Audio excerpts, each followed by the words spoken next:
And we're on to another one.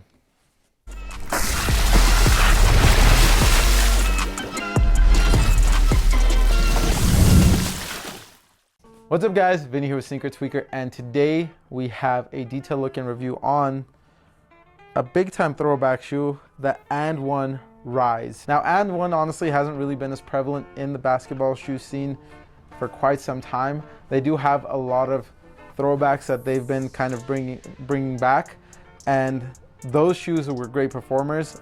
I've heard a lot of good things about the Rises. I haven't tried the Rises out myself, but I did wear a lot of AND1s growing up. So I'm excited to actually try these out.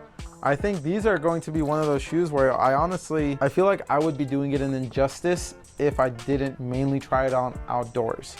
These were some of the best outdoor, or I don't know as far as the best, but some of the most popular and just hyped up outdoor shoes back in the day. A lot of, if you guys were familiar with all the AND1 mixtapes and the street ball tournaments and everything, I used to watch a lot of those as a kid, and you really wanted to do all those moves. And basically, whenever you wear the shoes of those performances or those players in those street ball games, you feel like you can do those moves. I still can't, but I'm damn well gonna try. Now, these shoes, as far as the materials, definitely you can feel that they're super bulky, and you can feel that they are in fact retro. The upper, which honestly I think it's a synthetic leather, not actual leather, but it seems pretty thick and there's not really much room for breathability. I'm going to say that your feet are more than likely going to overheat in these shoes if you play for a super long time. I personally don't know how long I want to play outdoors. My knees are getting old, my feet are getting old, but I will definitely take these outdoors. Everything else in the upper and just inside the shoe is super thick, so there is a lot of support within the shoe, and you do have a lot of this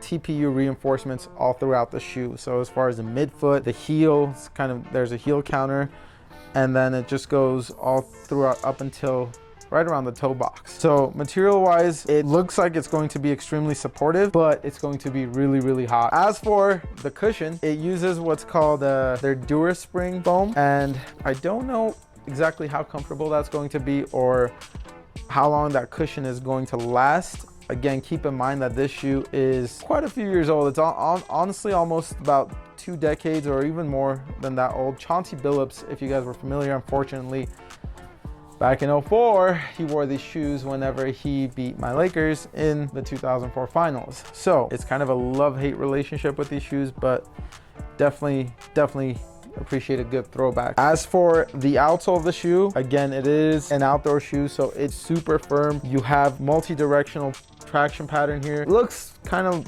well, you do have herringbone forefoot and heel. This herringbone in the forefoot kind of looks like a maze pattern as well, but it is multi-directional and it definitely will have you covered in all assets, or all your assets will be covered. It definitely will have it definitely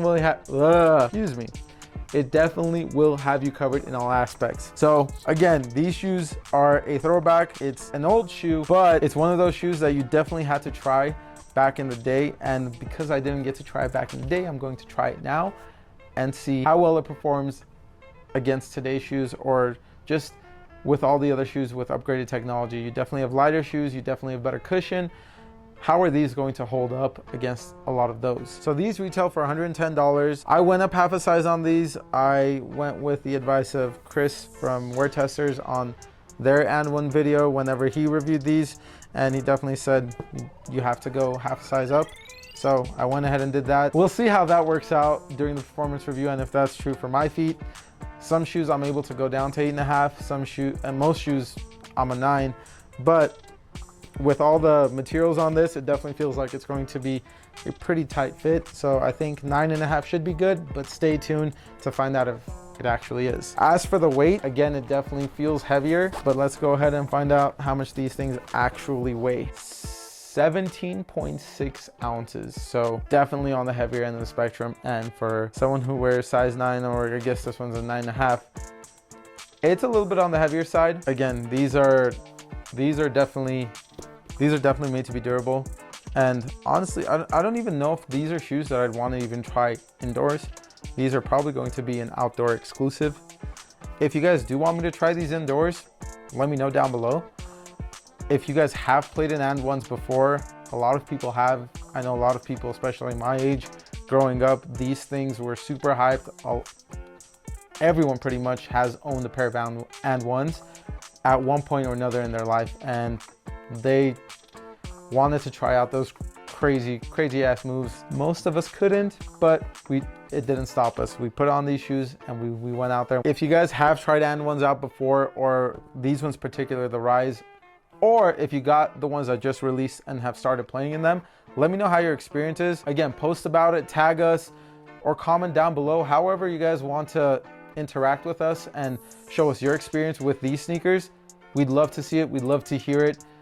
And if there are any other shoes you guys would like us to review, please comment down below. For more content like this, please like, subscribe, and follow. We'll see you guys in the next one. Peace.